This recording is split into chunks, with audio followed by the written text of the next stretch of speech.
তো এই বৈষ্ণব সেবা আমাদের সনাতন গোস্বামী চরণ কে উপলক্ষ করে শ্রীমান মহাপ্রভু ৬৪ প্রকার ভক্তি অঙ্গের কথা বলেছিলেন। কিন্তু পরক্ষণে তিনি ভাগবতের দিকে তাকিয়ে দেখলেন যে কলির দোষ নিধে রাজন। কলির মানুষ হচ্ছে দোষের সমুদ্র। সমুদ্রের যেমন গভীরতার পরিমাপ করা যায় না, পারাপার নির্ণয় করা সহজ নয়, আর জলেরও যেমন পরিমাপ করা যায় না, তেমনি এই কলিকালে মানবের দোষের পরিমাপ করা যায় না। সমুদ্র সদৃশ দোষ। এই কথা চিন্তা করে শ্রীমান মহাপ্রভু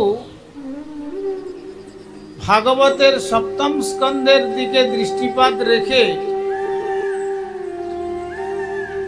কিভাবে সংক্ষেপ করে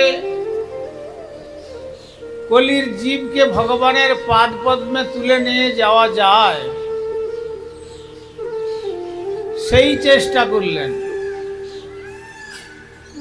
৬৪ প্রকার ভক্তি অঙ্গ থেকে একবারে ৯ প্রকার নবদা যে সাধন ভক্তি, সেই সাধন ভক্তির নির্দেশ দিয়েছিলেন।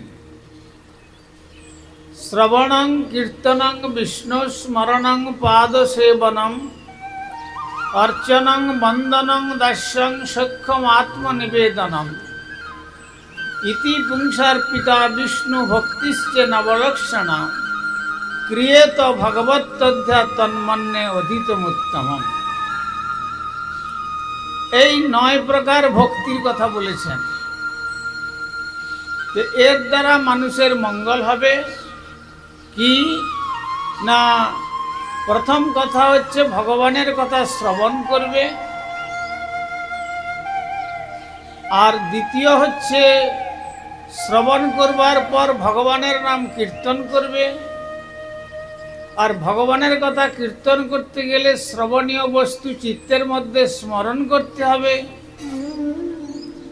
তারপরে ভগবানের পাদসেবন করবে, ভগবানের বন্দনা করবে, ভগবানের অর্চন করবে, দাস্যবৃত্তিতে সেবা করবে এবং সর্বোপরি আত্মনিবেদন করবে। তো শ্রীমদ্ ভাগবতে এই কথা বলেছেন যে এর দ্বারা মানুষের মঙ্গল হবে, প্রকৃত আত্মকল্যাণ হবে।